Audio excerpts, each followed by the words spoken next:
Matthieu, chapitre 28, verset 18. Matthieu, chapitre 28, le verset 18. Donc, depuis le commencement de cette série, j'ai pris le temps d'expliquer l'œuvre du ministère. Parce que la volonté de Dieu est que tous les hommes soient sauvés et qu'ils parviennent à la connaissance de la vérité. Amen. Et donc, si c'est ça le plan de Dieu, alors tout homme qui dit qu'il est dans le plan de Dieu, alors sa vie est impliquée dans le salut des âmes et dans le discipulat. Dis Amen. Donc voilà pourquoi j'ai pris le temps d'expliquer premièrement comment arriver au salut et comment donc prêcher l'évangile. Parce que Jésus dit au verset 18 de Matthieu 28, il dit « Tout pouvoir m'a été donné dans le ciel et sur la terre. Allez, faites de toutes les nations des disciples, les baptisant au nom du Père, du Fils et du Saint-Esprit, et enseignez-leur à observer tout ce que je vous ai prescrit. » Donc lorsque tu vois ce texte, tu vois qu'il est clairement exposé par notre Seigneur que son objectif, lorsqu'il envoyait les apôtres, était qu'ils puissent faire des disciples. Pas des nouveaux convertis. Vous suivez? Mais ne peut être disciple que celui qui est sauvé. Donc voilà pourquoi dans Marc chapitre 16, il a dit, allez, prêchez la bonne nouvelle à toute la création. Donc, Marc, lui, il a parlé de l'évangile qui doit être prêché. Matthieu, par contre, lui, il est allé plus loin en disant que ceux qui sont sauvés là, ils vont entrer dans le processus du discipulat. Quelqu'un me suit? Donc, en tant que chrétien ou alors en tant que saint, lorsque la Bible dit dans Éphésiens 4, verset 11, il a donné les uns comme apôtres, les autres comme prophètes, les autres comme évangélistes et les autres comme pasteurs et docteurs pour le perfectionnement des saints en vue de l'œuvre du ministère. Donc ça veut dire que chaque saint, il doit être impliqué dans l'œuvre du ministère. Et si tu es impliqué dans l'œuvre du ministère, ça veut dire que tu sauves les âmes par la prédication de l'évangile et également tu amènes les hommes à parvenir à la connaissance de la vérité. Comment? Par l'enseignement. Est-ce que quelqu'un suit? Donc voilà pourquoi maintenant, quand tu vas dans Romains chapitre 10, on fait quelques rappels rapides. Romains chapitre 10, verset 13.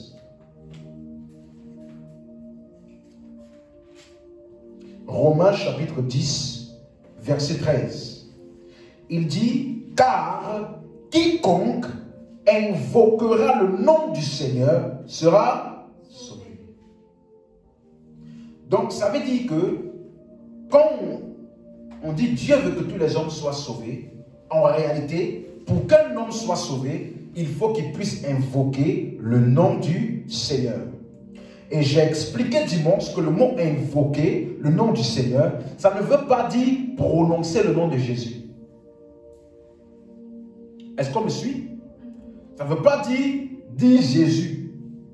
Invoquer dans ce contexte ici vient du mot grec kario qui parle d'une invocation par conviction. C'est une confession de foi. Voilà pourquoi, quand tu lis maintenant le verset 14, il dit « Comment invoqueront-ils celui en qui ils n'ont pas cru ?» Donc, ça veut dire qu'il n'y a pas d'invocation s'il n'y a pas d'abord au préalable quelqu'un qui a cru. Donc, invoquer, ça ne veut pas dire prononcer. Invoquer veut dire confesser ce nom-là basé sur une conviction que j'ai reçue. C'est une confession de foi. Et la suite, comment croiront-ils en celui dont ils n'ont pas entendu parler? Et comment en entendant-ils parler s'il n'y a personne qui prêche? Donc pour être sauvé, il faut invoquer le nom du Seigneur. Pour invoquer le nom du Seigneur, il faut avoir cru. Pour croire, il faut avoir entendu. Et pour entendre, il faut quelqu'un qui prêche. Donc ça veut dire que Dieu a déposé le salut des hommes entre les mains des hommes. Ça veut dire que si c'est un homme qui prêche pour que quelqu'un puisse invoquer, cela veut dire que ce que tu prêches va déterminer le salut de la personne en face. Si tu prêches autre chose que l'évangile, alors nous allons produire ce qu'on appelle des faux convertis. Voilà pourquoi quand tu lis au verset 15 maintenant, il dit: comment y aura-t-il des prédicateurs s'ils ne sont pas envoyés? Donc pour que quelqu'un puisse prêcher, il faut qu'il soit envoyé. Or, qu'est-ce qui détermine que quelqu'un est envoyé? La suite, il dit: selon qu'il est écrit, qu'ils sont beaux les pieds de ceux qui annoncent la paix, de ceux qui annoncent de bonnes nouvelles. Dans une version, il dit les pieds de ceux qui annoncent l'évangile de paix. Donc celui qui est envoyé, il est envoyé avec un message. Voilà pourquoi au verset 17 il dit: la foi vient de ce qu'on entend, et ce qu'on entend vient de la parole de Christ. Donc ce n'est pas une foi au hasard, c'est une foi qui est venue, c'est une foi qui a été produite par l'écoute de la parole de Christ. Donc le prédicateur qui est envoyé doit s'assurer que ce qu'il prêche doit être ce qu'on appelle la parole de Christ ou alors l'évangile de paix. Dis Amen. Amen. Quelqu'un m'a suivi? Donc, chaque prédicateur ou chaque saint ou chrétien doit maîtriser et comprendre l'évangile. Parce que tu ne peux pas annoncer l'évangile si tu n'as pas été enseigné l'évangile. Tu ne peux pas annoncer l'évangile si tu n'as pas été enseigné l'évangile. Parce que Jésus a dit: allez faire de toutes les nations des disciples, enseignez-leur à observer ce que je vous ai prescrit. Donc il a pris le temps de leur enseigner avant de les envoyer. Amen. Même chose dans 2 Corinthiens chapitre 5 verset 17.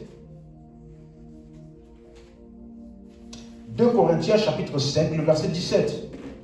Si quelqu'un est en Christ, il est une nouvelle créature. Les choses anciennes sont passées, voici, toutes choses sont devenues nouvelles. Donc on parle de quelqu'un qui est en Christ. Si quelqu'un est en Christ, il est une nouvelle création. Donc dès que tu crois en Jésus, tu deviens une nouvelle création. Les choses anciennes sont passées, voici toutes choses sont devenues nouvelles. Donc une des choses qui font partie de ce qui est devenu nouveau, c'est le verset 18. Verset 18.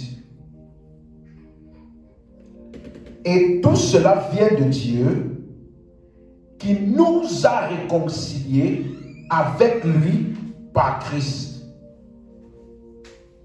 Le nous là est mis pour qui?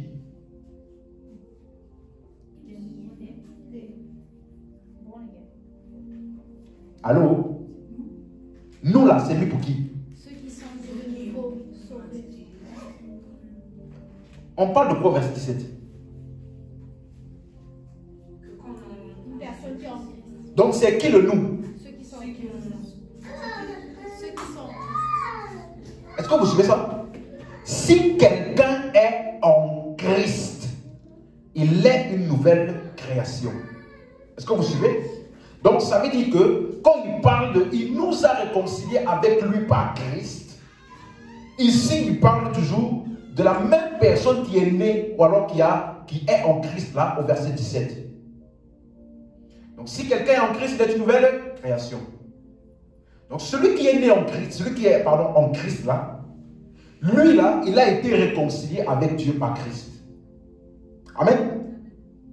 Et lorsqu'il a été réconcilié, il dit maintenant, il nous a donné le ministère de la réconciliation. Est-ce que vous suivez? Amen. Vous dormez ou c'est quoi? Il faut que je sache si vous suivez ou pas. Amen. Amen. Donc, il nous a donné, pardon, le ministère de la réconciliation. Donc, lorsque tu dis, si quelqu'un est en Christ, il est une nouvelle création. Sache aussi que la nouvelle création là a reçu un ministère. Et verset 19, car Dieu était en Christ, réconciliant le monde avec lui-même, en n'imputant point aux hommes leurs offenses. Donc, il dit ici, il a réconcilié maintenant le monde. Il ne dit pas nous. C'est qu'est-ce que c'est? Il ne dit pas nous, il dit le monde.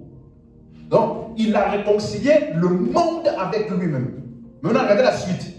En n'imputant point aux hommes leurs offenses, et il a mis en nous la parole de la réconciliation. Donc, l'œuvre de Christ est pour tout le monde entier. Tout le monde entier a la possibilité d'être réconcilié avec Dieu par l'œuvre de Christ. Est-ce qu'on suit ça? Yes. Mais après, il dit maintenant, il a mis en nous la parole de la réconciliation. Ça, ce n'est pas pour tout le monde. C'est pour ceux qui ont déjà reçu Christ. Donc, lorsque tu es en Christ, tu as un ministère. Et ce ministère-là est caractérisé par une parole. La parole de la réconciliation. Est-ce que tu as suivi? Donc, tu ne peux pas dire, je vais exercer le ministère avec mon message. C'est-à-dire souvent, quand Dieu t'a appelé, il t'a donné quel message? Il n'y a pas de nouveau message. Il n'y a pas de nouveau ministère avec des nouveaux messages. Non, c'est le même ministère avec le même message, parce que c'est la même parole là qui produit la foi pour être sauvé. Et c'est la même parole là qui produit la croissance spirituelle dans le disciple-là. Quelqu'un me suit? Donc, lorsque tu as été sauvé, tu es né de nouveau, tu es devenu une nouvelle création. Amen. Mais cette nouvelle création, avec cela est venu un ministère et un message précis. Donc, l'objectif de l'évangélisation, c'est le disciple-là. Tant que l'évangélisation n'aboutit pas au disciple-là, l'évangélisation est incomplète. Voilà pourquoi on a pris le temps, dimanche, d'étudier le mot qu'on appelle disciple. Donc je vais continuer, parce qu'on a étudié ce mot-là, c'est le mot grec mathéo. Mathéo. J'ai pris le temps d'expliquer qu'il y a une racine. Mat, ça veut dire que ça impacte ton système de pensée. Le disciple-là impacte ton système de pensée. Ce que tu crois, comment tu penses, ça impacte ton système de pensée par l'enseignement. Voilà pourquoi le disciple, on a vu, c'est celui qui est en train d'apprendre. Celui qui est dans un processus d'apprentissage. Amen. Ouvrons nos Bibles donc pour voir ce mot-là. On continue. Matthieu 13, verset 52.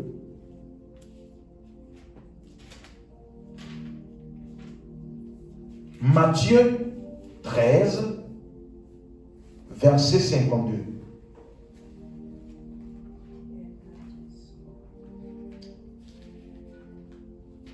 Matthieu 13, verset 52.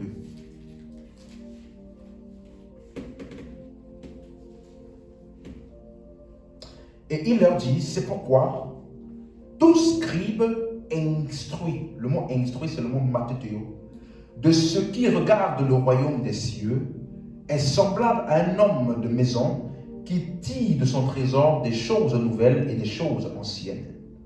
Donc c'est le mot instruit, tout scribe qui est instruit. Lorsqu'on parle d'un disciple, le disciple-là implique d'apprendre par des instructions. Apprendre par des instructions, des explications.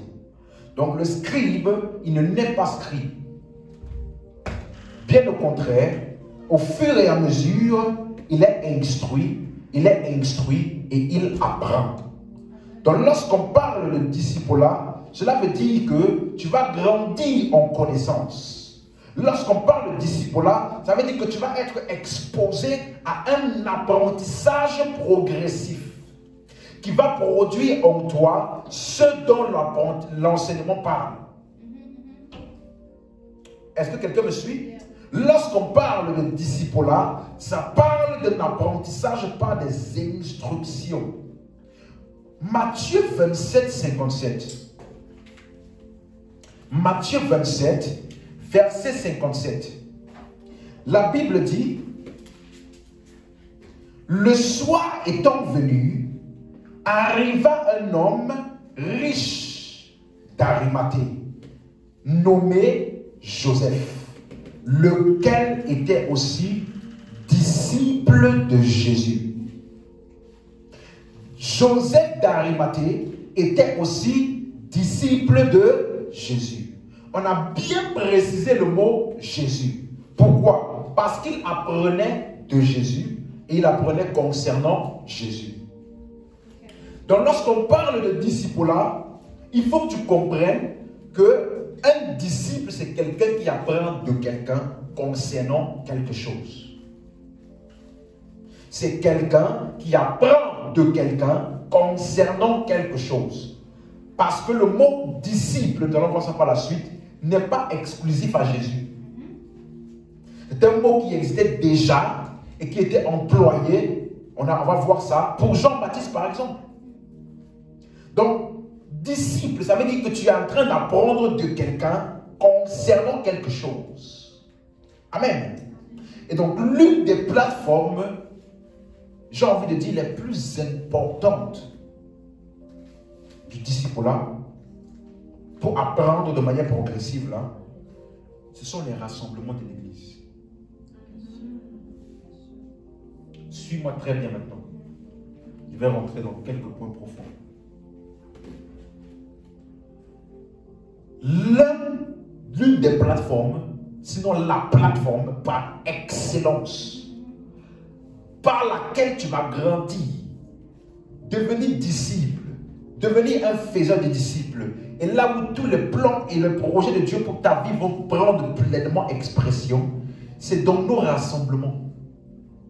Parce que c'est dans ces moments-là que tu apprends. Est-ce que quelqu'un me suit? C'est dans ces moments-là que tu apprends. Donc ça veut dire que, j'ai dit ça une fois, je crois que j'ai dit ça dimanche aussi, l'une des décisions les plus importantes de ta vie après ton salut, c'est de choisir correctement ton église locale. Pire encore, si tu es de ces gens de chrétiens qui disent mon pasteur c'est Jésus, je n'ai pas besoin d'une église, je prie chez moi, moi seul et moi seul, et mon pasteur c'est Jésus. Quand tu parles comme ça, tu es en train de dire que tu es plus sage que Jésus lui-même. Parce que Jésus, en s'en allant, il a donné les uns comme apôtres, prophètes, évangélistes, pasteurs et docteurs. Pourquoi? Pour le perfectionnement de qui?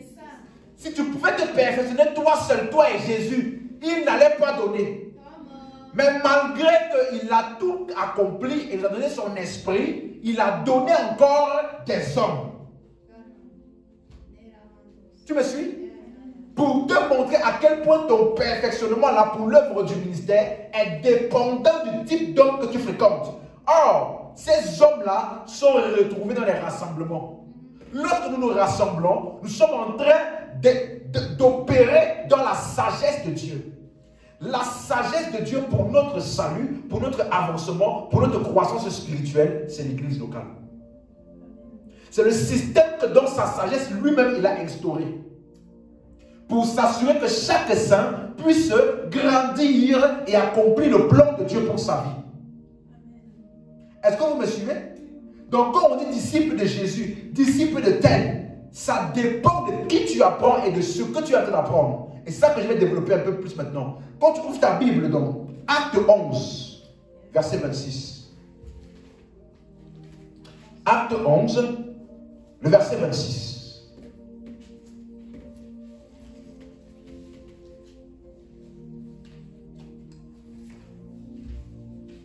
On va commencer au verset 25. Barnabas se rendit ensuite à Tars, pour chercher Saul. Et l'ayant trouvé, il l'emmena à Antioche. Pendant toute une année, ils se réunirent chacun chez eux. Hein? Non. Où? Aux réunions de l'église. Ils se réunissent aux réunions, ou dans ma version, aux assemblées de l'église. Et ils sont partis faire quoi là-bas? Et ils enseignaient beaucoup de personnes. Une année, c'est combien de jours? 365. Donc, est-ce que tu comprends ce que ce verset est en train de dire? J'écoutais quelqu'un qui disait, vous savez, oh, ces églises-là, tout le temps, tous les jours à l'église, tous les jours à l'église, tout le temps, ils n'ont pas de vie. Comment est-ce qu'ils vont avoir une vie stable s'ils sont tout le temps à l'église? Il y a des gens qui peuvent dire ça, et je vais comprendre. Mais il y a des gens qui n'ont pas le droit de dire ça. Parce que si tu es diligent dans l'étude de la Bible et de l'église primitive, tu vas te rendre compte qu'ils étaient à l'église tous les jours. Pas une fois par semaine comme nous là, ou 2 fois par semaine. Si on dit 3 fois par semaine, scandale. Scandale. Ah, pasteur. Moi, je crois qu'un culte journalier dans toutes les églises doit durer minimum 4 heures. Pas des chants, hein, d'enseignement. Parce que quand tu vas à l'école, le plus petit cours, qui est ta matière principale avec un grand coefficient, c'est minimum 4 heures par jour. Quand tu vas dans une université, tu veux devenir informaticien, l'informatique là, ça te prend combien de temps par jour? Tu veux devenir médecin, ça te prend combien de temps par jour? Et toi, tu penses que tu vas devenir expert dans la compréhension des Écritures avec 1 fois par semaine? 2 heures à peu près? Parce que si on dépasse là, tu commences à dormir un peu.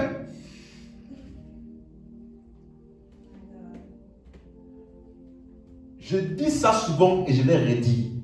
Pose-toi souvent la question. Si l'église primitive avait le zèle que j'ai aujourd'hui, est-ce que l'évangile allait arriver là où je suis? Est-ce que vous me suivez? Ce n'est pas question de dire Jésus, Jésus, Jésus, tu es élevé au-dessus de tout. Tu chantes. Tu dis, oh Seigneur, j'aime ta présence, alléluia. Bien aimé, ça là, ça ne va changer la vie de personne. Est-ce que tu me suis? Parce que tu peux chanter ça et être quelqu'un qui vit hors du plan de Dieu. Tu peux chanter ça et ne pas grandir. Il y a ce qu'on appelle une densité d'enseignement qui est requise pour un véritable disciple. Lorsque Jésus disait allez faire de toutes les nations des disciples, le verset d'après il a dit enseignez-leur. Donc le matériel pour le discipulat, c'est l'enseignement. Mais pas un enseignement par-ci, par-là, de temps en temps. Est-ce que tu me suis? Pas un enseignement de temps en temps. Pendant toute une année, jour férié, week-end, qu'il y ait des circonstances favorables, circonstances non favorables, qu'il y ait même des incendies, qu'il y ait des problèmes familiaux, je suis régulier et consistant parce qu'il y a un résultat discipulat. Est-ce que quelqu'un me suit? Et si tu fais ça, quel est le résultat? Verset, la suite, pardon. Et ce fut à Antioche que pour la première fois, les disciples furent appelés chrétiens.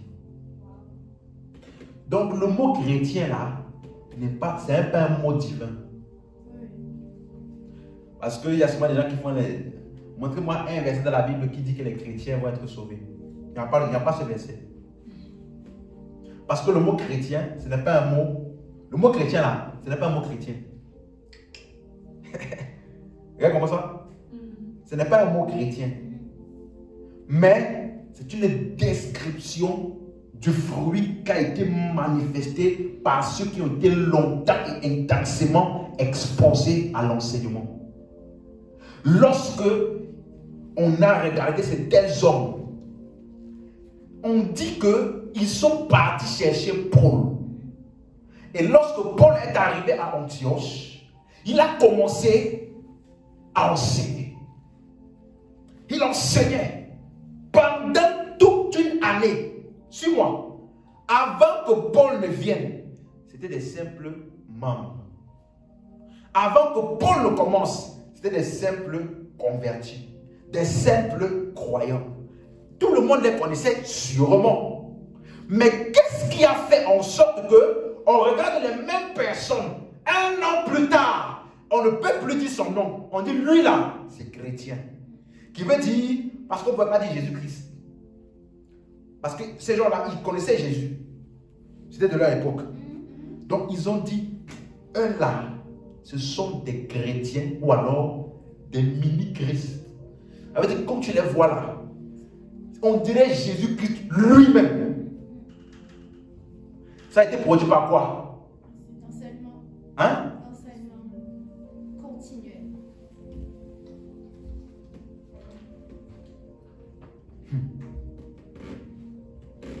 Ça veut dire, quand tu regardais leur vie là, tout reflétait Christ. Parce que l'enseignement a bâti et a positionné tout ce qui était nécessaire en eux. Est-ce que tu m'entends? Donc il faut que tu comprennes. Lorsque Jésus a dit allez faire des disciples là, ce n'est pas une activité que tu fais de temps en temps. Et lorsque nous partons évangéliser, ce n'est pas pour parler bien aux gens. Ce n'est même pas juste pour que les gens soient sauvés. Ah, il a reçu le Seigneur Jésus. Amen. Amen. Mais il faut qu'il devienne disciple. Parce qu'on doit faire de toutes les nations des disciples. Ça là, c'est ça qu'on appelle le vrai disciple-là. Si ça là, ce n'est pas ton état d'esprit, une telle intensité, une telle régularité, une telle consistance, bien aimé, tu peux rester un bon membre.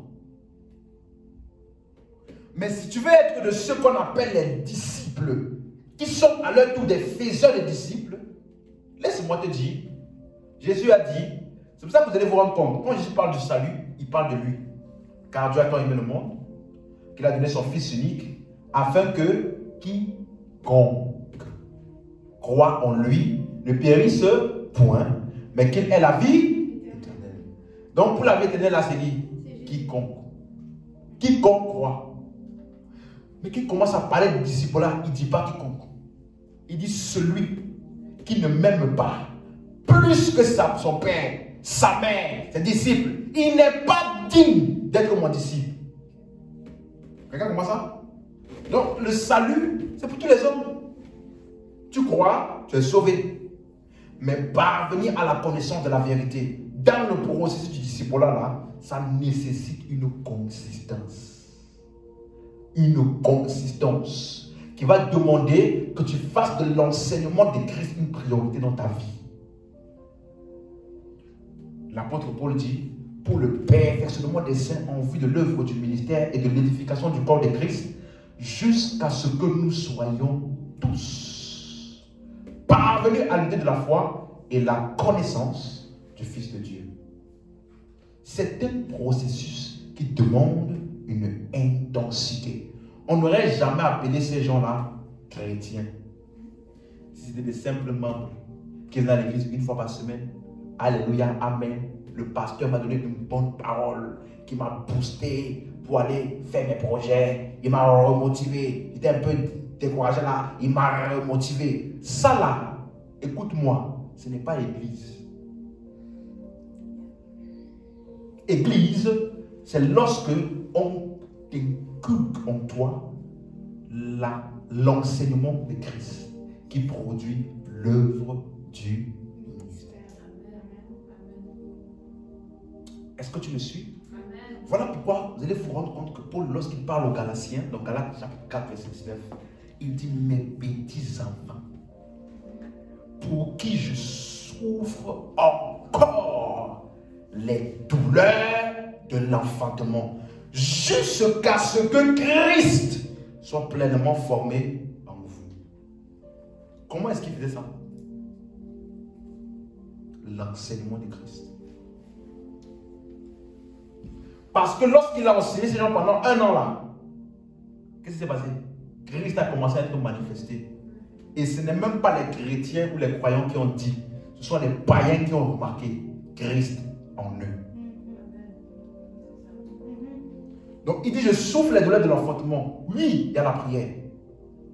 Mais majoritairement, principalement, ce n'est pas l'enseignement. Là, quand tu vas lire par exemple le Colossiens chapitre 1, verset 27, il dit: Christ en vous, l'espérance de la gloire. Et après il dit: c'est lui que nous annonçons et nous instruisons tout homme en toute sagesse, afin de présenter à Dieu tout homme devenu parfait en Christ. Donc pour présenter à Dieu tout homme devenu parfait en Christ, il faut leur annoncer Christ. Donc pour que tu puisses grandir et que Christ soit pleinement formé et manifesté à travers toi, il faut que tu sois assez longtemps, assez régulièrement, assez consistamment exposé au message pur de Christ.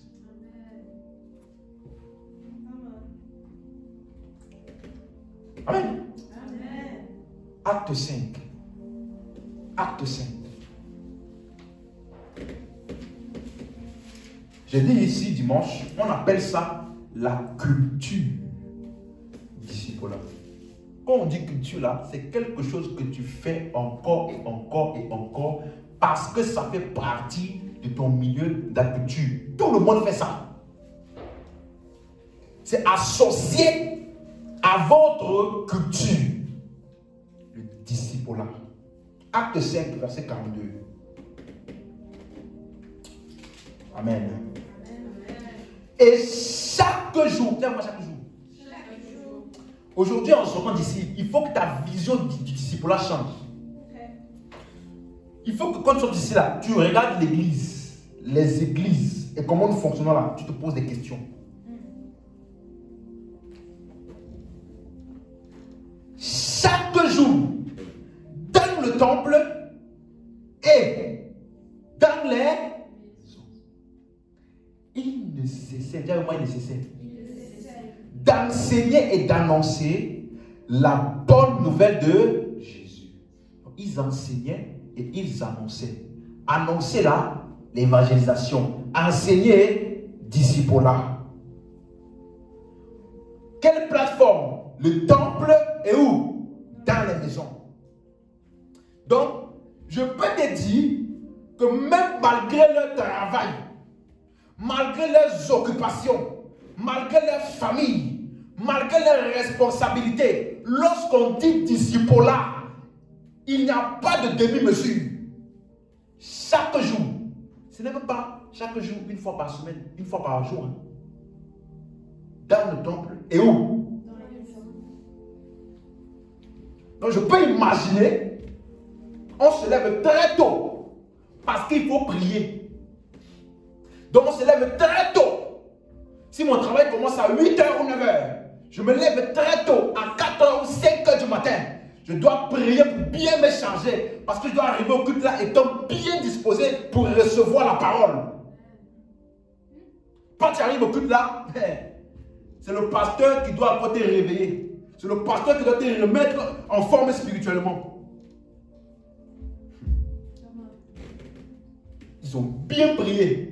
5h, 6h, 6h30, 6h40, 7h. C'est bon, on va à l'église, on arrive à l'église. De 7h à 8h, 8h30, parole. 8h30, on se laisse. chacun votre travail. On finit à 17h, 18h, peut-être même 19h. 20h ou 19h30, on est à l'église. On est dans les maisons partout. Il y a des groupes. Parce que le soir, on ne doit pas être trop loin, éloigné, sinon on n'aura pas le temps de faire tout ce qu'on a fait à la maison. Donc on s'est réunis à la maison. On pompe encore la bonne nouvelle de Jésus-Christ. Il ne cessait.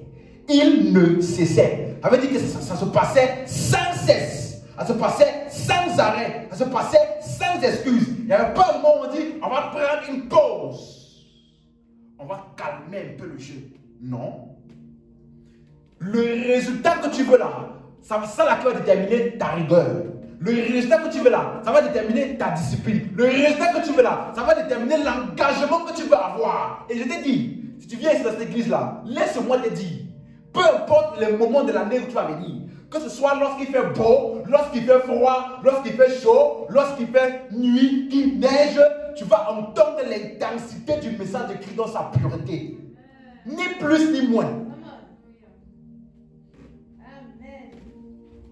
Il n'y a pas de véritable disciple sans consistance.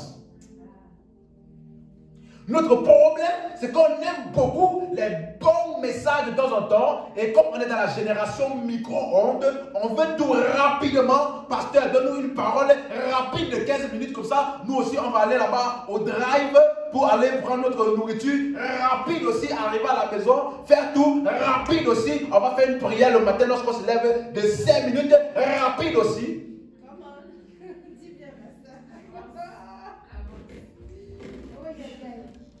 Mais quand il s'agit de ton argent, au travail là-bas, tu ne dis pas aussi rapide. Si on te dit, tu dois faire ce travail-là, aller dans tel endroit, faire cette mission-là qui va durer tel nombre de temps, tu dis, oui, chef. Et tu vas faire. Parce que tu sais qu'à la fin du mois, là, il y a un money. S'il ne fait pas comme il faut, l'argent va venir. Donc, à cause de l'argent, là, je calme la tendance des rapidités partout. Mais quand on vient à l'église, tu veux tout rapidement. J'ai dit ça la première fois que j'ai parlé, que j'ai commencé la série d'enseignement. Il n'y a pas d'évolution ou d'innovation dans l'évangile. Ce qu'ils faisaient au temps des apôtres, c'est ce que nous faisons aujourd'hui. Nous avons été édifiés sur le fondement des apôtres et prophètes. Ce qu'ils ont fait, c'est ce que nous faisons. Ce qu'ils n'ont pas fait, nous on ne fait pas. On n'essaie pas d'innover. Ce n'est pas l'œuvre d'un homme, c'est l'œuvre de l'esprit. Et tu ne peux prospérer dans cette œuvre-là que par l'œuvre et l'action de l'esprit. Donc ce qu'il nous a dit de faire, on fait. Que ça plaise ou pas. Vous vous rappelez dimanche, dans Galates 1, verset 10, il a dit, si je plaisais encore aux hommes, je ne serais pas serviteur de Christ.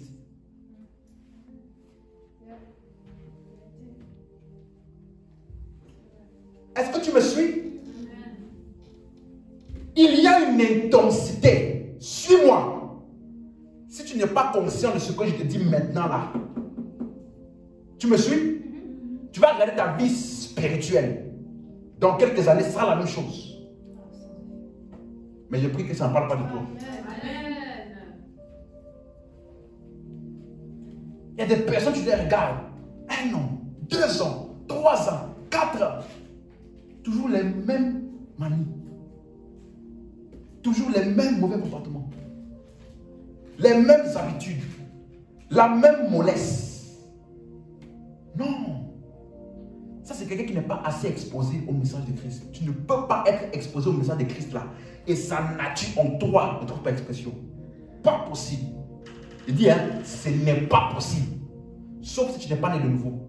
Parce que la Bible dit, Pierre, dans 1 Pierre 2, verset 2, désirez comme des nouveaux-nés le lait spirituel et pur, afin que vous croissiez. Donc, si tu es en exposition avec le lait spirituel et pur, ça va produire la croissance. Donc, c'est soit tu es exposé au mauvais lait, soit tu n'es pas exposé du tout. Ou alors, tu n'es même pas un enfant nouveau-né.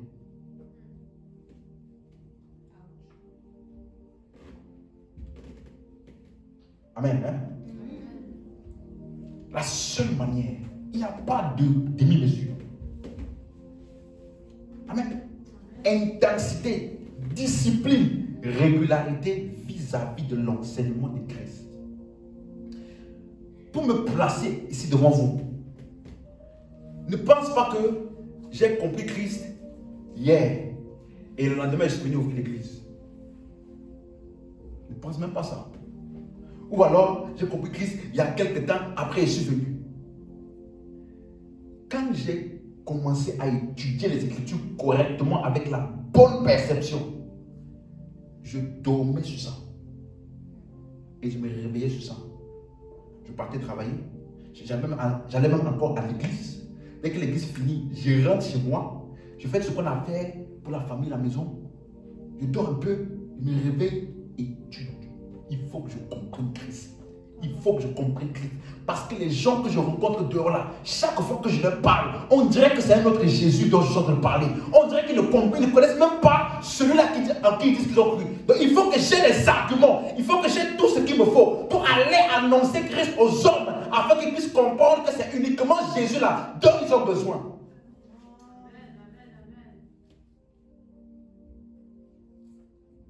Est-ce que tu me suis?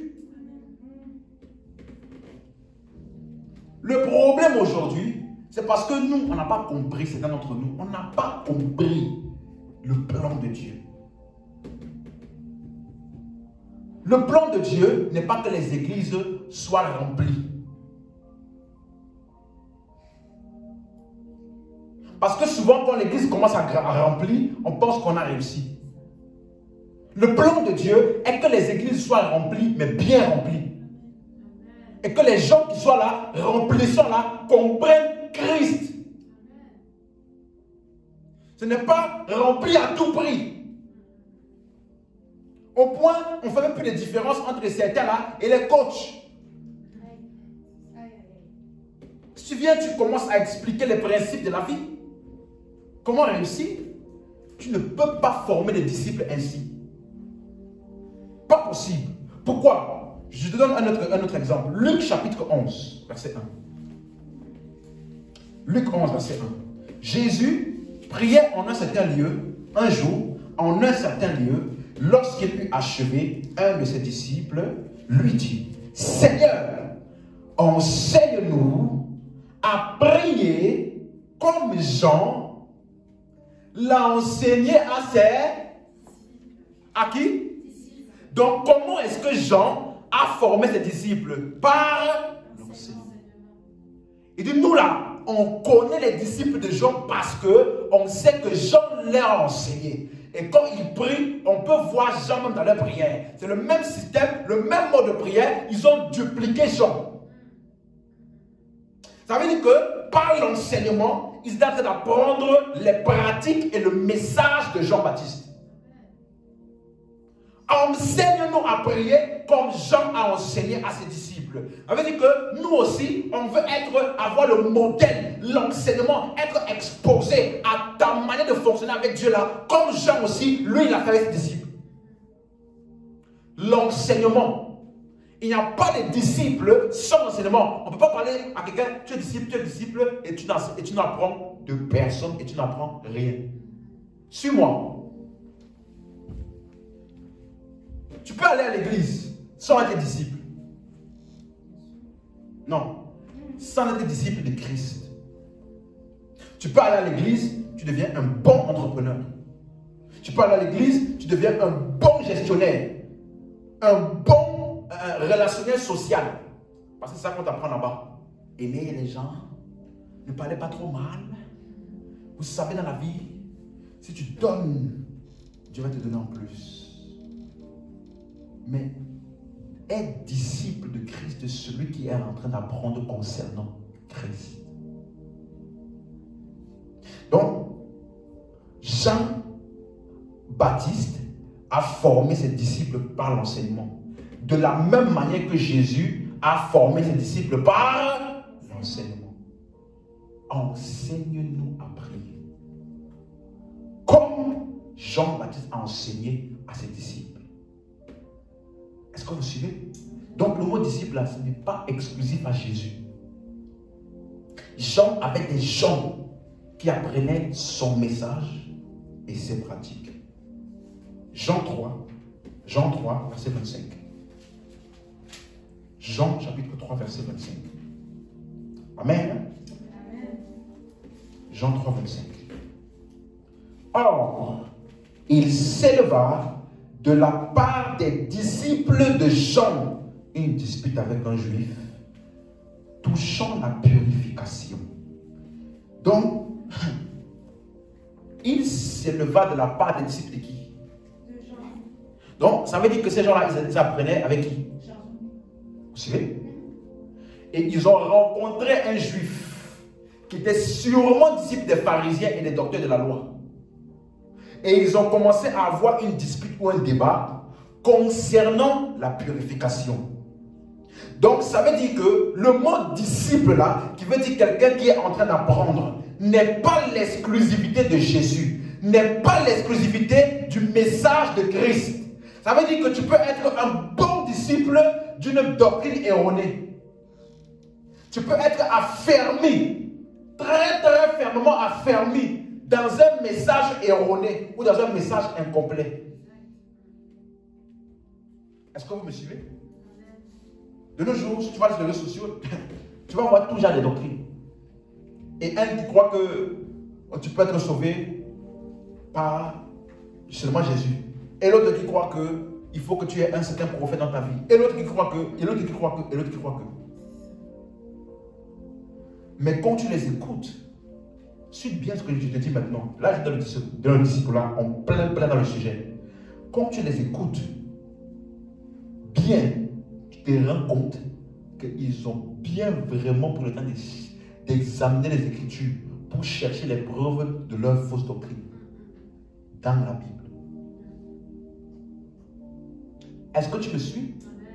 Donc tu peux être disciple d'un message erroné parce que le mot disciple n'est pas exclusif à Jésus. Tu peux être affermi dans un message erroné. Voilà pourquoi, pour que tu sois disciple de Jésus, ça dépend de ce que tu apprends et de qui tu apprends. Retiens ces deux mots-là. Ce que tu apprends et de qui tu apprends. Parce que tu peux apprendre de Jésus, d'une personne qui est dans une compréhension erronée de Jésus. Donc tu vas avoir une compréhension erronée ou incomplète de Jésus parce que celui de qui tu apprends a une compréhension incomplète.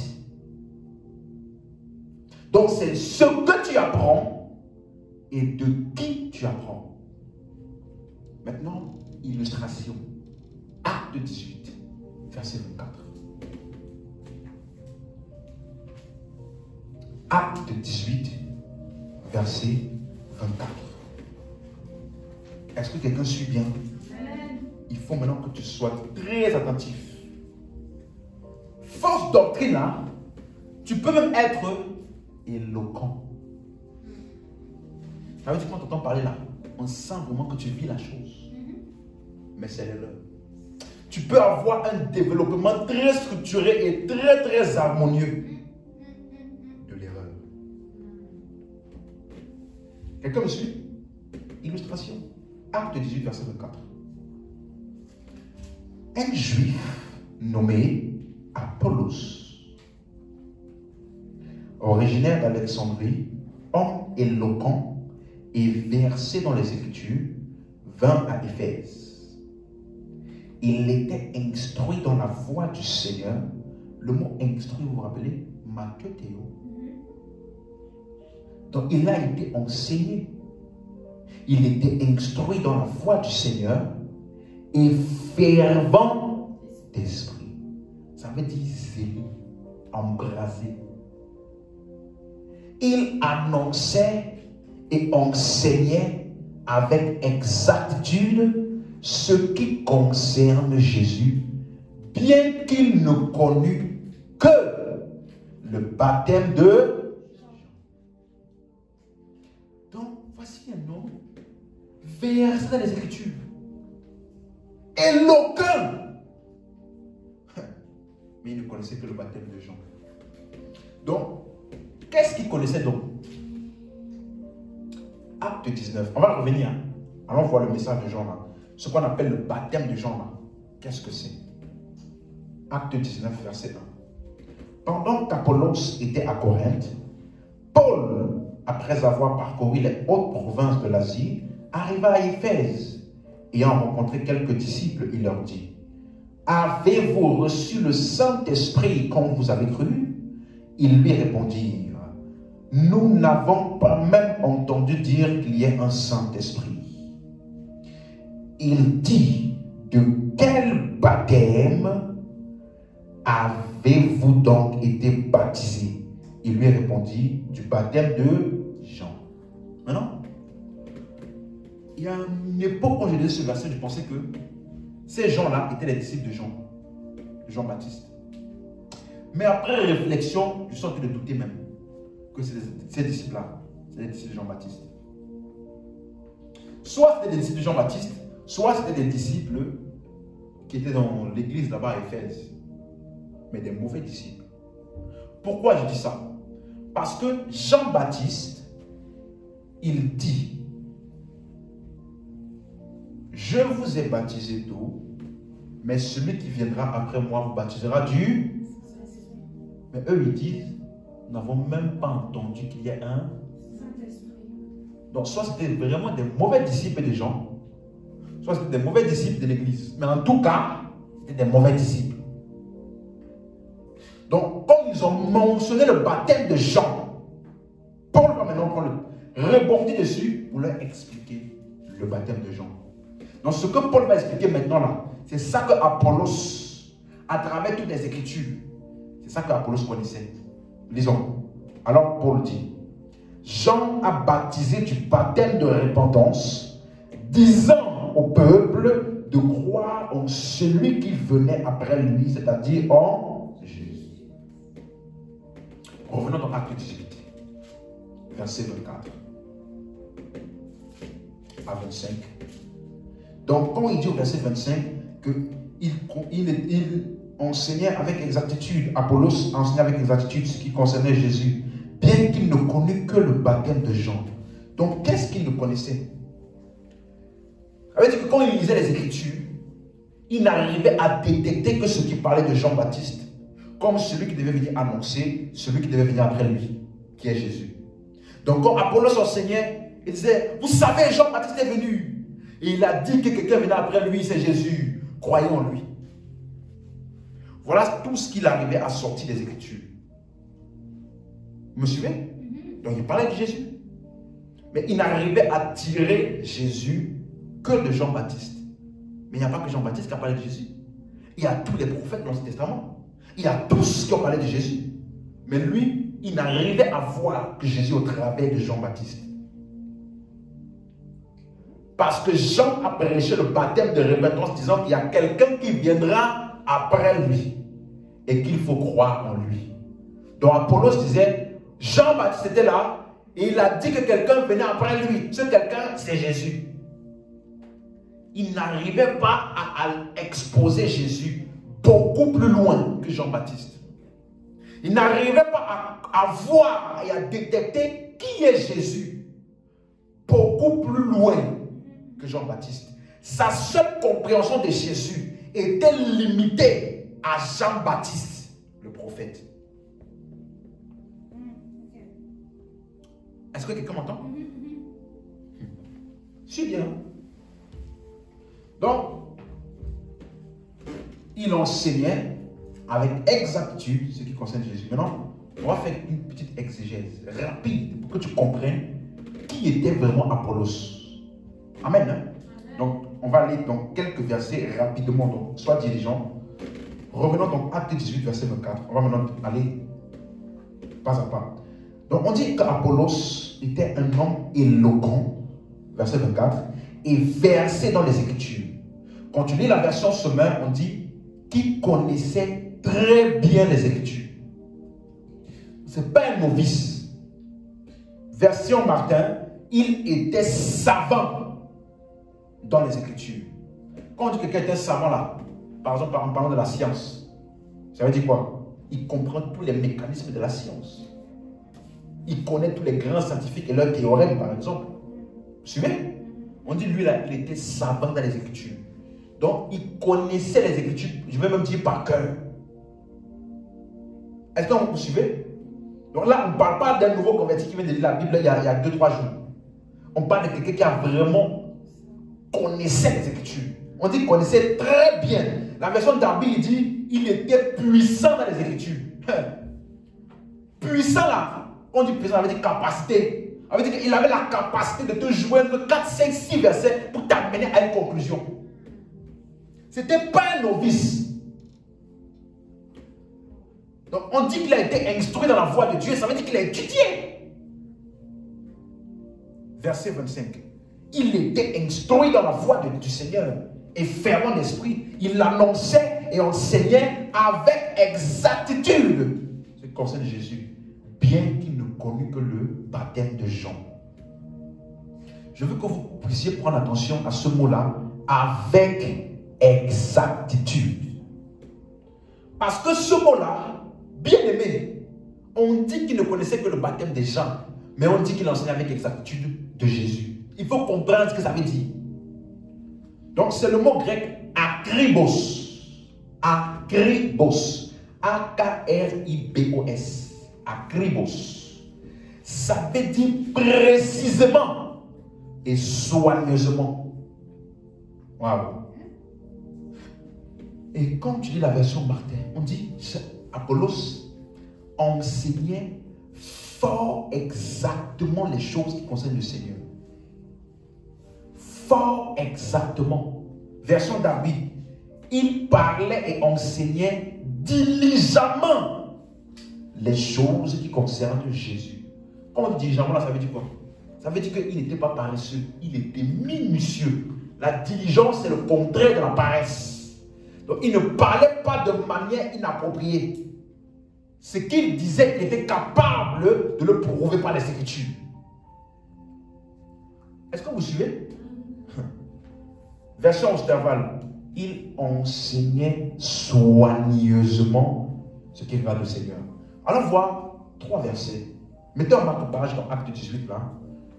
On va aller voir le mot akribos. Matthieu 2, verset 8. Ça, c'est lorsque les mages, les rois mages, ils sont venus voir Hérode. Regardez ce que Hérode a dit. Matthieu 2, verset 8. Puis, il les envoya à Bethléem en disant, allez et prenez des informations exactes sur le petit enfant.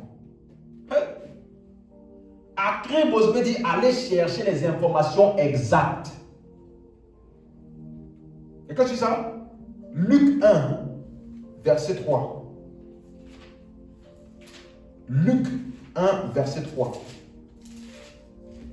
Donc, quand on dit Apollos saint, avec exactitude là, c'était vraiment avec exactitude. Luc 1, verset 3. Il m'a aussi semblé bon, après avoir fait des recherches exactes sur toutes ces choses depuis leur origine, de te les exposer par écrit, d'une manière suivie, excellent Théophile. Donc, Luc est venu écrire à Théophile le livre de Luc là, après avoir fait des recherches exactes. Éphésiens chapitre 5, verset 15. Prenez donc garde de vous conduire avec circonspection, non comme des insensés, mais comme des sages. Donc, circonspection, c'est ce mot akribos. Pas comme les insensés, ça veut dire que tu as bien réfléchi et analysé exactement avant d'agir. Donc, comment est-ce qu'on peut parler ici de quelqu'un vis-à-vis des Écritures, mais on dit qu'il avait une compréhension limitée? Donc, je peux dire ici, avec exactitude maintenant, que Apollos n'était pas un nouveau converti. Apollos étudiait minutieusement les Écritures. Apollos enseignait concernant Jésus. Il n'était pas un faux prophète. ni un faux enseignant. Ça concernait qui? Jésus. Quelqu'un suit? Donc maintenant, on dit qu'il ne connaissait que le baptême de Jean. Pourquoi? Verset maintenant 26. Acte 18, 26. Il s'est passé quelque chose qui va nous éclairer davantage. Donc après avoir dit qu'il ne connut que le baptême de Jean au verset 25, verset 26, il se mit à parler librement dans la synagogue. Aquilas et Priscille, l'ayant entendu, le prirent avec eux et lui exposèrent plus exactement la voix de Dieu. Donc, quand tu lis le verset 25, il était instruit sur la voix du Seigneur et enseignait avec exactitude. Mais lorsqu'il a rencontré Aquilas et Priscille, ils lui ont exposé plus exactement. Et le mot plus exactement en grec, c'est le mot akribestéron. Il y avait akribos, exactement. Akribestéron, ça veut dire plus exactement ou plus parfaitement. Mettons en page, on va voir où c'est utilisé. Acte 23, verset 15. Acte 23, verset 15. Vous donc, maintenant, adressez-vous avec le sandérin au tribun pour qu'il emmène devant vous, comme si vous vouliez examiner sa cause plus exactement. Et nous, avant qu'il approche, nous sommes prêts à le tuer. Donc, c'est Paul, lorsqu'il est arrivé à Jérusalem, il y a des personnes qui ont commencé à le persécuter parce qu'on disait qu'il rejetait la loi de Moïse, il enseignait contre la loi de Moïse. Et donc, il a été arrêté par les autorités. Et les autorités avaient déjà donné une première conclusion après un examen ou investigation. Verset 9. Il y eut une grande clameur et quelques scribes du parti des pharisiens s'étant levés, engagèrent un vif débat et dirent: nous ne trouvons aucun mal en cet homme. Peut-être un esprit ou un ange lui a-t-il parlé. Donc ils avaient déjà fait un premier examen, une première investigation et étaient arrivés à la conclusion que Paul est innocent. On n'a rien contre lui. Mais après, au verset 15, on dit, il faut que vous l'ameniez et faites comme si vous vouliez examiner son cas là plus exactement. Ça veut dire faire des recherches plus poussées. Faire des recherches plus poussées. Aller encore chercher des détails plus profonds que ceux qui étaient là lors de la première investigation. Est-ce que quelqu'un me suit? Donc, il y a une première investigation qui a donné une conclusion. Et il y a une deuxième investigation qui était en cours. Amen. Et donc, ce mot akribestéron veut donc dire plus exactement, aller plus en détail. Et lorsque j'étudiais ce mot, dans le grec, la racine de ce mot, c'est le mot akribestatos. Akribestatos. C'est utilisé dans une secte juive qui est caractérisée par une interprétation la plus précise et la plus rigoureuse de la loi mosaïque. L'observation des moindres préceptes de la loi et de la tradition. Vous allez voir ça dans Acte 26, verset 5. Acte 26, verset 5.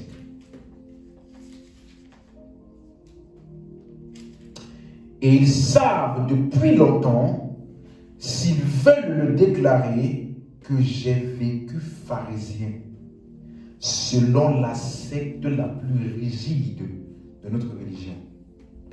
C'est Paul qui parle. Ici, il parle devant Agrippa. Et il dit que lui là, il a été pharisien, mais pas un simple pharisien. Il appartenait à la secte la plus rigide. Et cette secte-là était caractérisée par une observation minutieuse dans les moindres détails de la loi mosaïque. Donc, tout ce qui est écrit en détail, même le détail le plus fin, eux là, ils ne jouaient pas avec ça. Voilà pourquoi on appelle ça la secte la plus rigide. Ils prenaient le temps d'interpréter précisément tout ce qui est écrit dans la loi de Moïse afin de l'appliquer au moindre détail. Amen. Donc, quand Apollos avait une certaine compréhension de Christ, qui était simplement limitée au message de Jean-Baptiste, il a rencontré Aquilas et Priscille, qui lui ont exposé plus exactement. Donc, qu'est-ce qu'ils ont fait? Ils ont pris le même message de Jésus et a enseigné à Apollos plus en détail dans toutes les Écritures concernant Jésus, afin que sa compréhension ne soit plus seulement limitée à Jean-Baptiste. Est-ce que vous suivez? Ça veut dire que peu importe à quel point il était motivé, zélé et fervent, il avait besoin de quelqu'un pour le faire aller plus loin.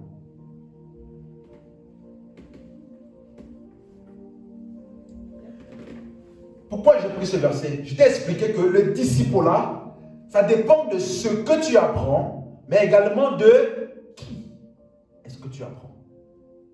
Ici, arrêté à Jean-Baptiste, peu importe à quel point il connaissait la Bible, sa compréhension n'allait jamais dépasser celle du message de Jean-Baptiste. Donc, ta compréhension de Christ là et ta vie chrétienne ne peut jamais dépasser celui qui t'enseigne. Ça ne peut jamais aller plus loin que ton église locale. Ça ne peut jamais aller plus loin que les personnes que tu suis. Voilà pourquoi tu vas te rendre compte maintenant au verset 27 de Acte 18. Donc, Acte 18, verset 25. Apollos enseigne avec exactitude. Verset 26. Il a rencontré Aquilas et Priscille qui lui ont exposé plus exactement la voie de Dieu. Maintenant, verset 27, regardez le résultat. Comme il voulait passer en Achaïe, les frères l'y encouragèrent et écrivirent aux disciples de bien le recevoir.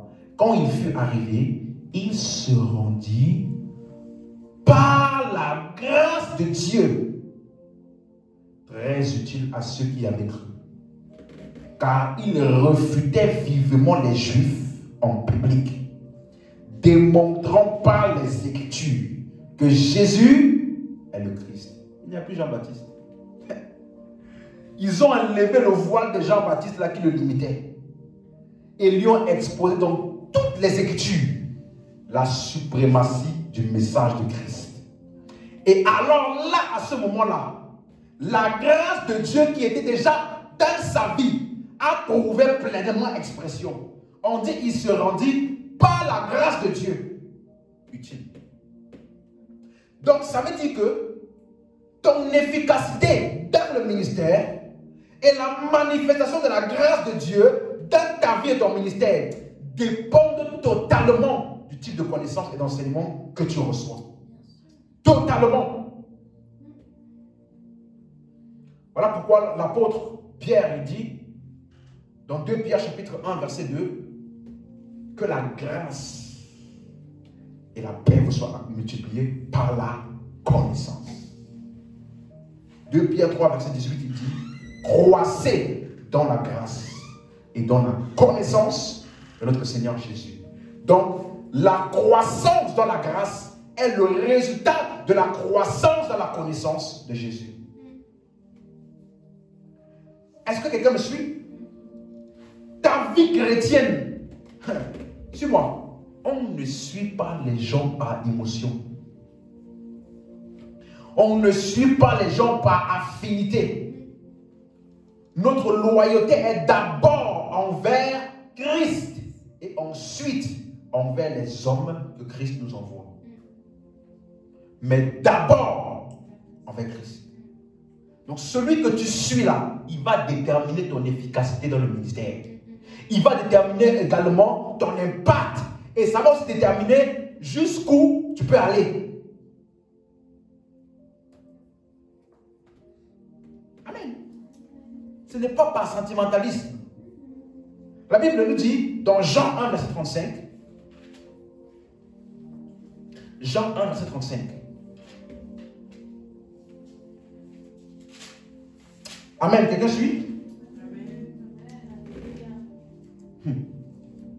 Le lendemain, juste pour vous donner le contexte, dans Jean 1, 29, verset 29, Jean a déjà annoncé devant tout le monde que voici l'agneau de Dieu qui ôte le péché du monde. Jean a annoncé cela à tout le monde, y compris à ses disciples. Suis-moi bien. Maintenant, au verset 35, le lendemain, Jean était encore là avec 2 de ses disciples. Jean était avec qui? 2 de ses... Donc c'est les disciples de qui? Ok. Verset 36. Ayant regardé Jésus qui passait, il dit, voilà l'agneau de Dieu. Donc Jean a encore pointé l'agneau de Dieu. Qu'est-ce qui s'est passé? Les 2 disciples l'entendit prononcer ces paroles et ils suivirent Jésus. C'était de nos jours-là. On a dit, oh, il est déloyal. Oh, il est ingrat. Oh, bien aimé, ce n'est pas par sentimentalisme. Ces 2 disciples de Jean-Baptiste là se sont rendus compte que celui qu'ils devaient suivre était Jésus, parce que c'est en fait lui qui était celui qui était annoncé. Dès qu'ils ont rencontré Christ, on est d'abord loyal envers Christ et ensuite aux hommes que Christ envoie. Donc si l'homme là, il me pointe vers Christ, je suis Christ. Dès que tu ne suis plus Christ comme il faut là, bien aimé, avec tout le respect et l'amour et l'affection que j'ai pour toi, même par affection là, je suis autre. Je change de destination. Est-ce que tu me suis?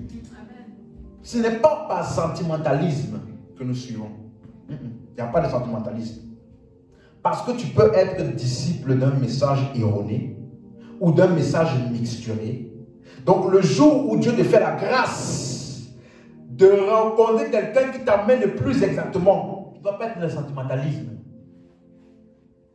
Ça là que je te dis maintenant, c'est la raison pour laquelle il y a beaucoup de personnes qui ont eu l'opportunité de la vérité, mais ne l'ont pas saisie. Ah, il a fait tellement pour moi. Ah, il m'a tellement aidé quand j'étais dans la galère. Ah, mais est-ce qu'il est mort pour toi? Est-ce qu'il a répandu son sang pour tes péchés?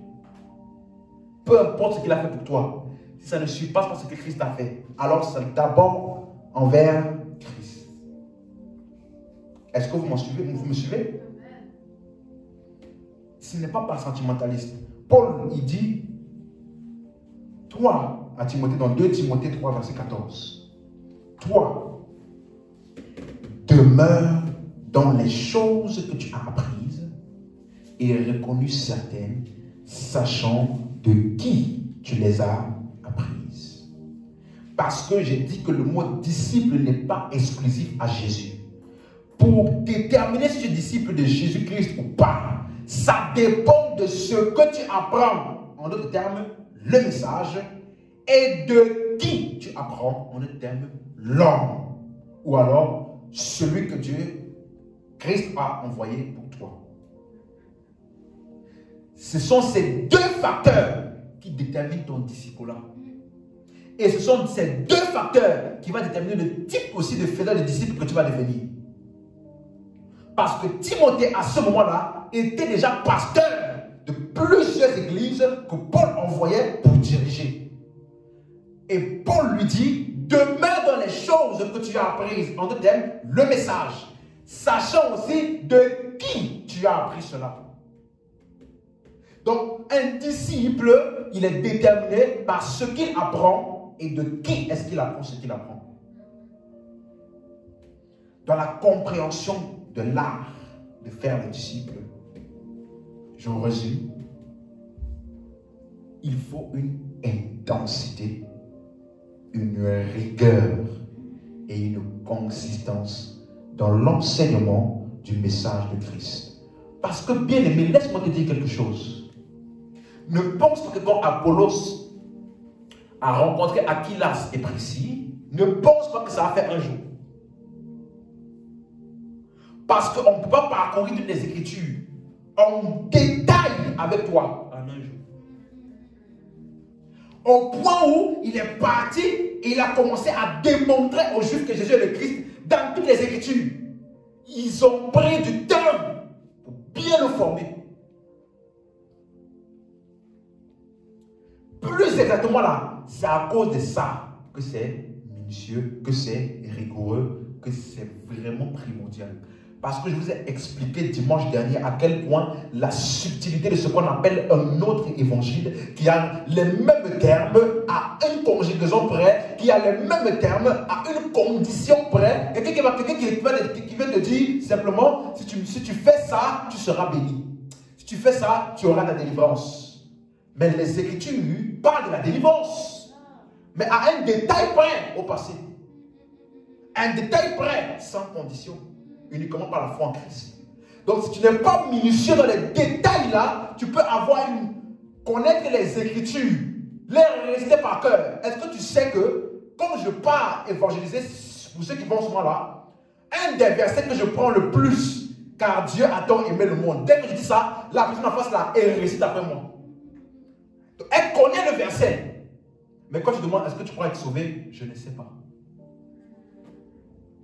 Donc ce n'est pas la connaissance du verset, c'est la compréhension de Christ dans le verset. Donc Apollos peut avoir une connaissance exacte des Écritures sans avoir la compréhension exacte des Écritures. Vous sondez les Écritures parce que vous pensez avoir en elles la vie éternelle, mais ce sont elles qui rendent témoignage de moi. Donc la compréhension qu'il faut avoir des Écritures, c'est Christ. Mais tu peux avoir une connaissance exacte de Christ sans croire et sans connaître Christ. Il faut qu'un homme puisse t'exposer plus exactement la voix de Dieu ou l'œuvre de Christ. Voilà pourquoi il a donné les uns comme apôtres, prophètes, évangélistes, pasteurs et docteurs. Pas pour te dire ton numéro de téléphone. Pas pour te dire ton nom, pour t'exposer plus exactement ce qui s'est passé comme tu as cru. Plus exactement dans ton identité et ce que tu es devenu en Christ. Plus exactement le ministère que tu es censé exercer basé sur la présence, la nature et la puissance de Christ en toi.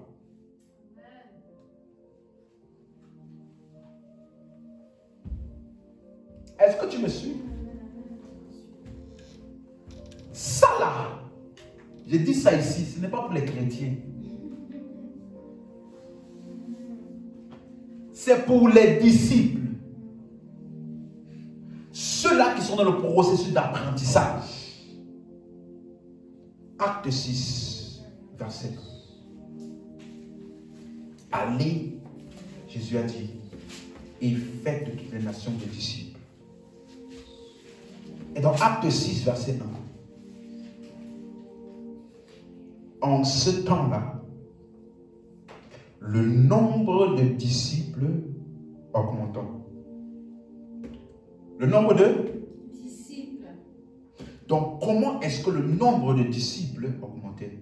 On n'a pas dit le nombre de membres. On n'a pas dit la foule. Le nombre de disciples. Donc, comment est-ce que la multiplication des disciples s'est faite? D'où vient ça? Verset 7. La parole de Dieu se répandait de plus en plus et le nombre de disciples augmentait. Donc, pour avoir, suis-moi, lorsqu'il y a une emphase sur l'enseignement de la parole de Dieu, il y a une production massive de disciples qui deviennent à leur tour des faiseurs de disciples. Est-ce que tu me suis? Lorsqu'il y a une emphase sur l'enseignement de la parole de Dieu, il y a une production massive de disciples. Est-ce que quelqu'un m'a suivi? Amen. Ça là, ce n'est pas pour les chrétiens. C'est pour les chrétiens qui sont entrés dans le processus du discipulat. On peut se lever.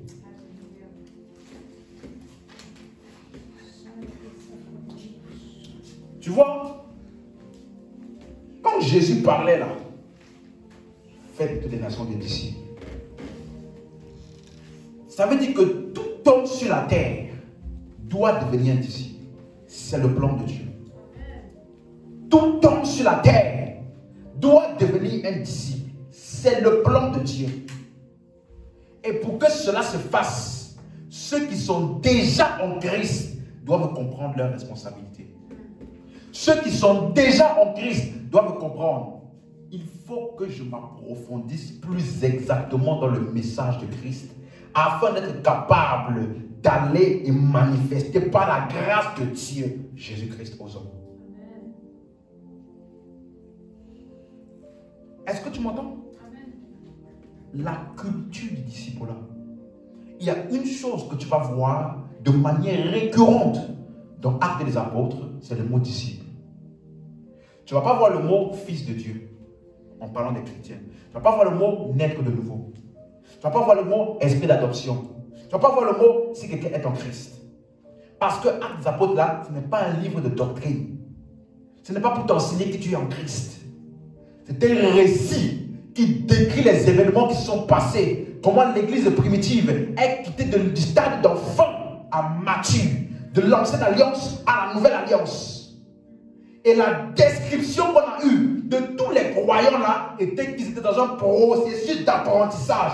Ça faisait partie de la culture d'être soumis, la Bible dit dans Acte 2, à tous les 3000 personnes et les 120 qui étaient dans la chambre, lors de la Pentecôte, quand Pierre a prêché, 3000 personnes étaient sauvées. Donc ça veut dire qu'il y avait déjà plus de 3120 personnes dans l'église.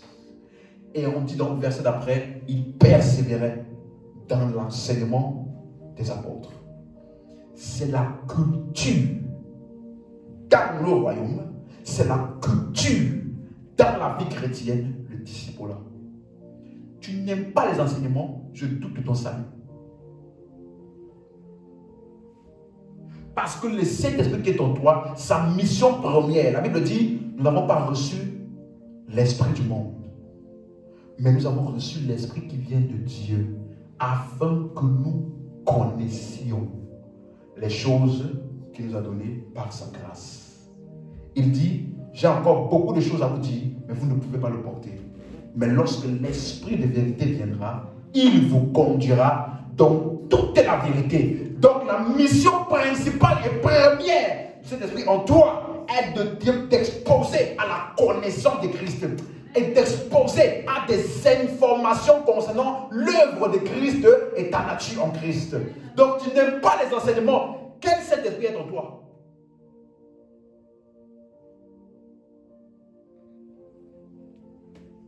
Ça, c'est notre culture.